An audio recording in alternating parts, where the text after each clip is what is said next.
Hello दोस्तों, नमस्कार। एक बार फिर स्वागत है आप सभी का जानवी नर्सिंग क्लासेज। और ये वीडियो दोनों चैनल पे आएगा, तो मंट्रियल एजू हब में भी आपका स्वागत है।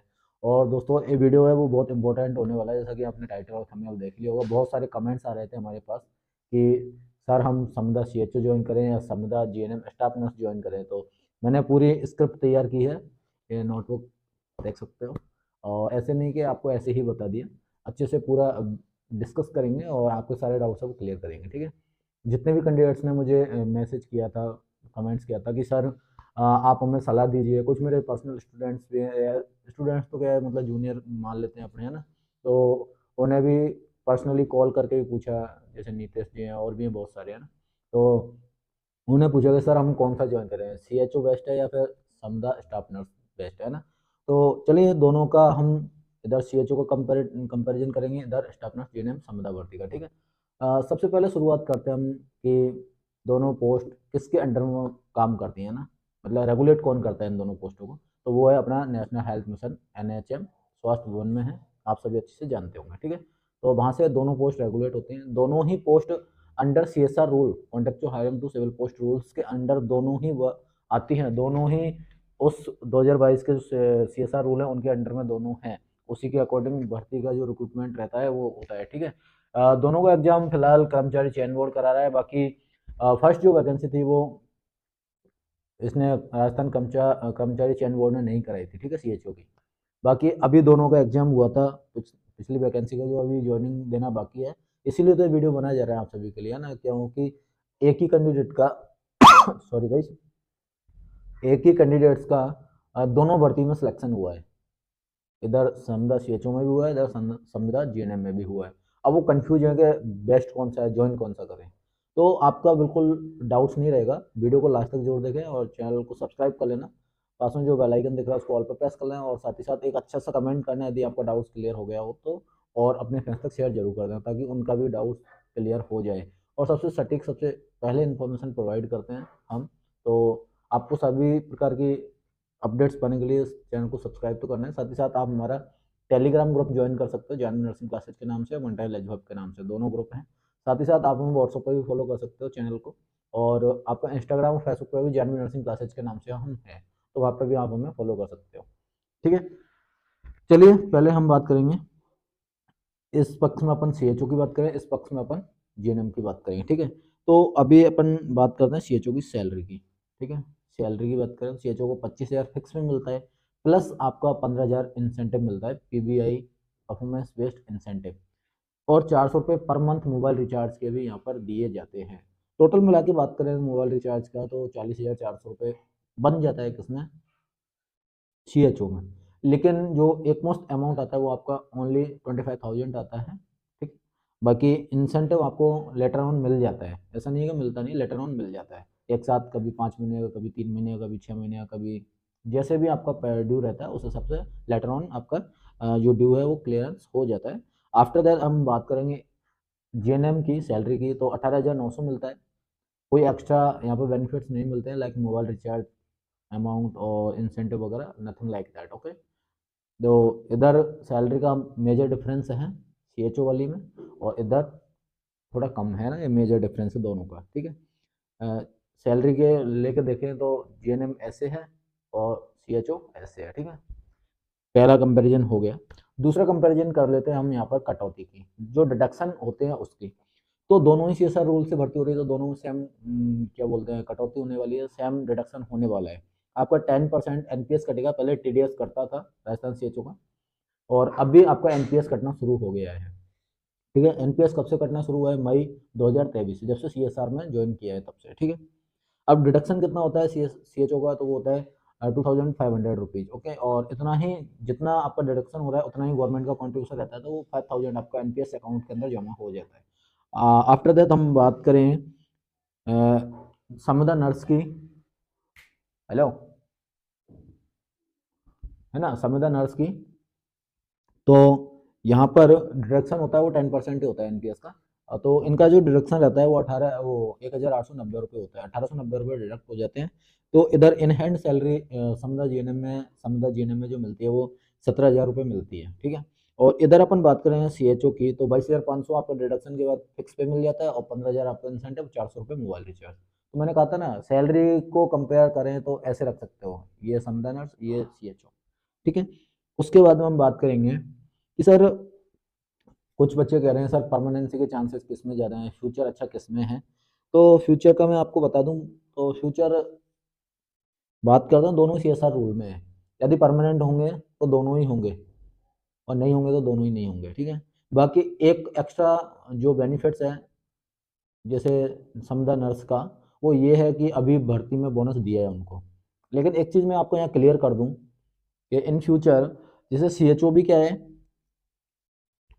CHO भी CSR रूल में है ना, और समदा GNM भी CSR रूल में। तो अभी जो बोनस मिला था ना राजस्थान नर्सिंग ऑफिसर जो परमानेंट भर्ती थी, उसमें जो बोनस मिला है वो भर्ती पहले की थी। मई मई 2023 से पहले उसके जो फॉर्म फिलिंग है वो हो चुकी थी, ठीक है। अब फॉर्म फिलिंग पहले हो गई तो उनका अभी जो CSR वाला तो काउंट किया ही नहीं है, जो CSR वाला एक्सपीरियंस था वो तो काउंट अभी तक हुआ ही नहीं है किसी का, ठीक है।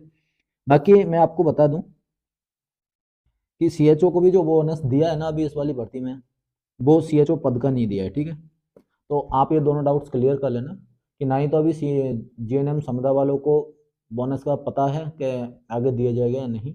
वैसे तो अभी तक तो दिया जा रहा है, तो हो सकता है दिया जाए, लेकिन CHO का नीति निर्धारण में फाइनल कर दिया है कि जिस कैंडिडेट ने ब्रिज कोर्स कर लिया और वो as a community health officer पद पर कार्यरत है, तो उनको जो परमानेंट वैकेंसीज हैं उनके अंदर बोनस रिवॉर्ड क्लेम नहीं किया जाएगा, ठीक है। ऐसा उन्होंने नीति निर्धारण में बताया है, कारण बकायदा, ठीक है। आपको नीति निर्धारण पढ़ने हैं तो हमारा टेलीग्राम ग्रुप ज्वाइन करना, जानवी नर्सिंग क्लासेज, वहाँ पर पूरा PDF अवेलेबल है। कंप्लीट जितने भी कोर्ट केस लगे थे सभी का उसमें नीति निर्धारण में उन्होंने निस्तारण किया है, ठीक है। साथ ही साथ हम बात करें बोनस को लेके अभी, है ना, तो CHO पद पे जो कार्य कर रहे हैं, यदि आप उससे पहले काम कर लेते हो और फिर CHO में आते तो आपको मिलेगा वो पहले वाला, है ना।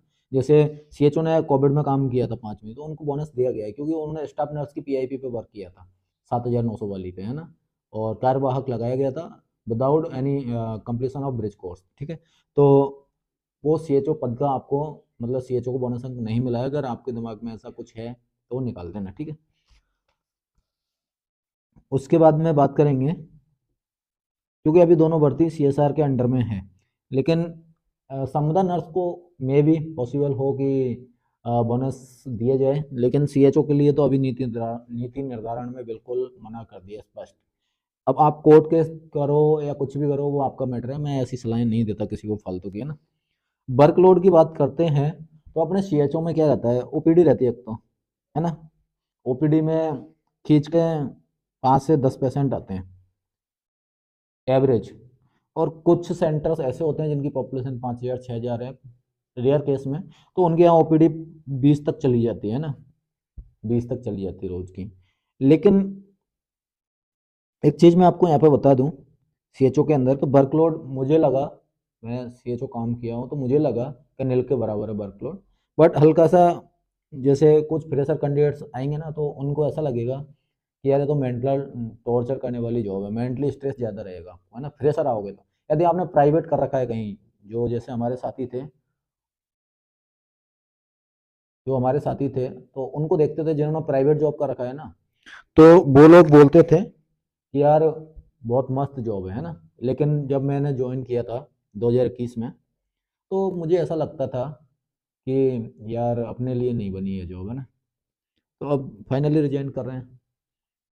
तो ये देख लेना, आप आपके ऊपर डिपेंड करेगा कि आप में इसको हैप्पीली करते हो जॉब को या नहीं करते हो।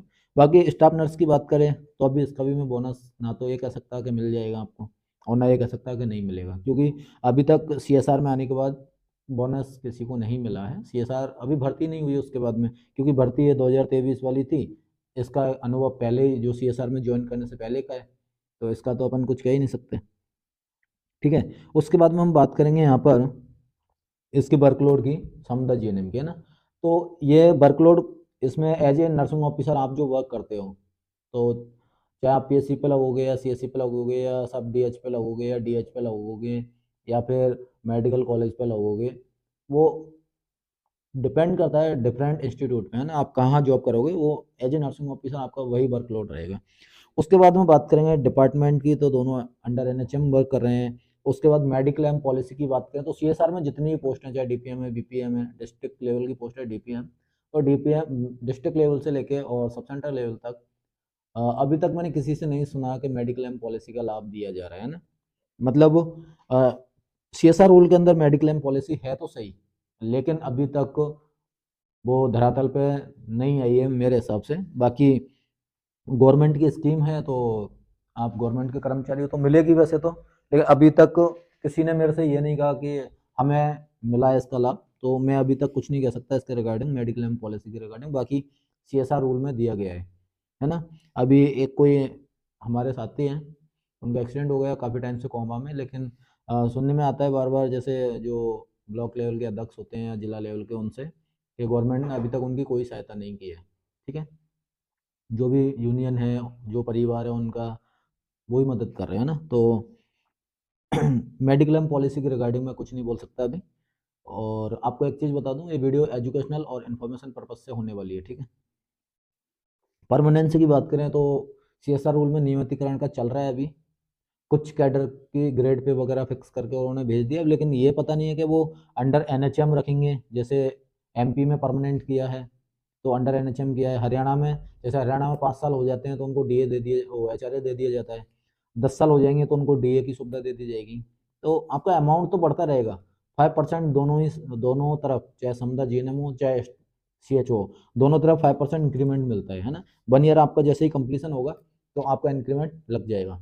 अब 2 डेट हैं, वो हमने अलग से सेपरेट वीडियो बना रखा है, इंक्रीमेंट कैसे लगता है आप वो जाके वो देख सकते हो। चैनल विजिट करना, दोनों कोई सा ही चैनल विजिट कर लेना, आप किसी भी चैनल पर देख रहे हो, या मंडल एजू ऐप पे या फिर जानवी नर्सिंग क्लासेज पे, तो जो चैनल का नाम है उस पर क्लिक करना और फिर वीडियोज पे क्लिक करना, सारे वीडियो आ जाएंगे, है ना, वहाँ पे आपको मिल जाएगा।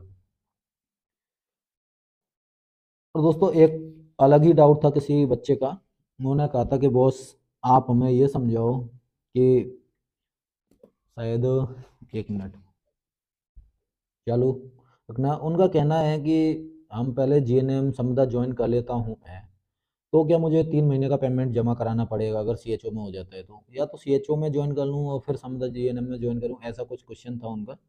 देख लेता हूँ मैं एक बार।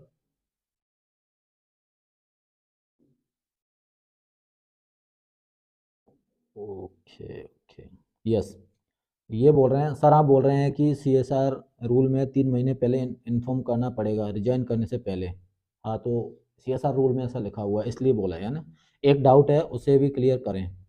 जैसे कोई स्टूडेंट है जो एनएचएम जीएनएम संविदा और सीएचओ दोनों में सेलेक्ट है, तो आपके डाउट्स के लिए वीडियो बनाया गया है ना। अगर वो पहले एनएचएम ज्वाइन कर लेता है, वो कहना चाह रहा है कि भाई मैं पहले एनएचएम समझा जीएनएम ज्वाइन कर लेता हूँ और 3 महीने के अंदर सीएचओ रिजल्ट आ जाता है, मतलब वो कैंडिडेट सीएचओ ज्वाइन कर नहीं पाएगा एनएचएम जीएनएम भर्ती को छोड़कर। कर सकता है, कोई दिक्कत नहीं है, आप कभी भी रिजाइन कर सकते हो, बिना इन्फॉर्म किए कर सकते हो। लेकिन जो टर्म्स एंड कंडीशंस हैं उसकी जो है वो मैंने उस वीडियो में बता दी। तो छोड़ तो सकते हैं, लेकिन प्री इन्फॉर्म करने का दे रखा है, यदि आप प्री इन्फॉर्म नहीं करते हो तो वो डिपेंड करता है आपके ब्लॉक सीएमएचओ पे या सीएमएचओ पे कि वो आपसे 3 महीने की सैलरी जमा करवाते हैं नहीं करवाते हैं। वो आपके ऊपर डिपेंड करता है और आपके अधिकारी के ऊपर डिपेंड करता है ना। ऐसा कोई रूल है अगर सीएसआर में तो कृपया गाइड करके स्टूडेंट को, क्योंकि बहुत स्टूडेंट के दोनों में हुआ है, चाहिए एनएचएम जीएनएम भर्ती हो या सीएचओ। ठीक है, बहुत सारों का हुआ है, बहुत सारे डाउट्स मेरे पास आ रहे हैं, इसलिए वीडियो बनाया है। आप ज्वाइन कर लो, कोई दिक्कत नहीं है, कोई सा भी, कभी भी आप रिजाइन भी कर सकते हो सीएसआर रूल में। लेकिन बस ये है कि आप री इन्फॉर्म करोगे तो आपको लॉस नहीं होगा, बाकी लॉस हो सकता है। बाकी अभी बात चल रही है, अभी परमानेंट भर्ती में जिनका हुआ है, तो कुछ अपने लीडर्स हैं वो मिल रहे हैं, एनएचएम पीडी मैम है अभी उनसे, तो वो कह रहे हैं कि एक यूनिवर्सल लेटर जारी हो जाएगा। तो इस प्रकार का यदि सीएसआर में अमेंडमेंट हो जाता है तो फिर सभी के लिए बेनिफिट्स है। बाकी आप ज्वाइन कोई सा भी कर सकते हो, कोई इशू नहीं है, कोई सा भी रिजाइन कर सकते हो कभी भी, कोई दिक्कत वाली बात नहीं है, कोई बॉन्ड वाला सिस्टम नहीं रहा अब सीएचओ में भी। तो I hope you get it all information and thanks for watching this video guys. फिर मिलेंगे किसी अच्छे लेटेस्ट अपडेट्स के साथ में। Thank you guys.